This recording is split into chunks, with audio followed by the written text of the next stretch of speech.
Bangladesh cricket board president Aminul Islam Bulbul সাহেব তিনি বলেছেন, হ্যাঁ, গণমাধ্যমকে তিনি বলেছেন যে আমাদের কিছু এজেন্ডা রয়েছে এই 4 বছরের এজেন্ডা গুলোর মধ্যে তার মধ্যে অন্যতম হচ্ছে ক্রিকেটার বা ভালো ক্রিকেটার তৈরি করা। শুধু ক্রিকেটার শুধু তৈরি করার নয়, ভালো মানের কিংবা ভালো মনের এই ক্রিকেটারদের বা সুনাগরিক হিসেবে গড়ে তোলা। হ্যাঁ, তার জন্য তিনি বা তার কমিটি এই 4 বছরের মধ্যে একটি এজেন্ডা কিংবা বলা চলে তিনটি এজেন্ডা বা তিনটি লক্ষ্য হাতে নিয়েছে বা কাজ হাতে নিয়েছে।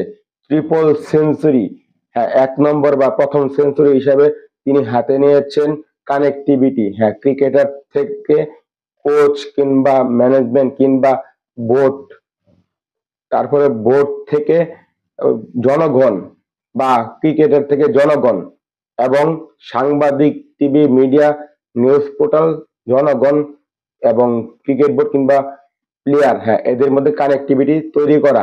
নাম্বার 2, সেটা হচ্ছে ডাবল সেঞ্চুরি। তিনি যাবেন তারপর ডাবল সেঞ্চুরিতে তিনি গিয়ে রিচ তৈরি করবে। হ্যাঁ, ক্রিকেটার, জনগণ কিংবা ওই বোর্ডের দায়িত্বরত সকলের বা ওই যে কোচ, ক্যাপ্টেন কিংবা সকলের যে রিচ বা ভালো খেলা কিংবা ভালো ব্যবহার কিংবা ভালো কানেক্টিভিটির মাধ্যমে রিচ তৈরি করা।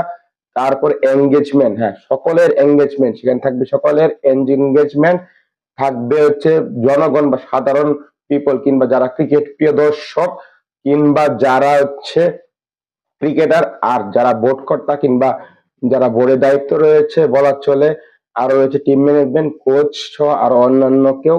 হ্যাঁ, এগুলোই তিনি এই টেনিয়র বা এই 4 বছরের ক্রিকেট বোর্ডে তিনি সম্পূর্ণ বা সফলভাবে কাজ করতে চাচ্ছেন।